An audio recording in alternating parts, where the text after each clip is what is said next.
It's time for the November Tips with Jan. And so Jan, here we are, it's fall and we're in your garden and there's still so many beautiful things here. There is. I've always planted things for winter color as much so that there's something happening all the time. And this one is one of my favorites. It's Mahonia lamarifolia, and it's blooming right now, and in November it'll still bloom until January. Whoa. And hummingbirds are all over it, which is a perfect time of year for them to be having some sort of pollen plant.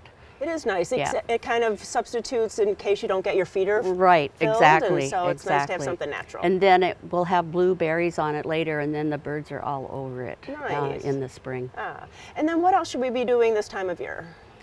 Well, there's you know, you could be out here all the time. Oh, I know, but the best thing to do with roses that are high, you know, my roses got really tall this year, is to bring them down hip high, just so that they don't rock in the wind over the winter and loosen that graft in the root system. Okay. So bring them down to hip high, leave them, and then in February, when everybody prudens their roses, you can then take it all the way down. Sure. And then something else, I'm sure. Well, I had a big brugmansia in the angel trumpet in a pot out here, and it bloomed twice this last summer, and now it's set blooms everywhere.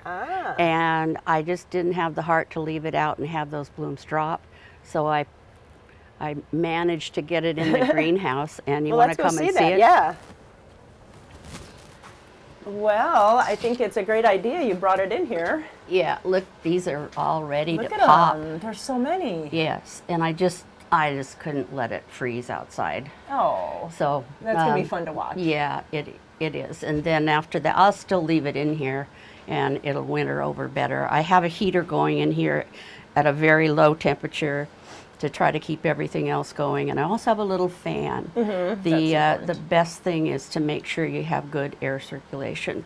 And I'm still babying this Look at this lemon. It has a lot of lemons on it. I don't think they're going to get very big, but we'll check it out. I've got more on it now than I have before. That's great. Other houseplants that you've been bringing in?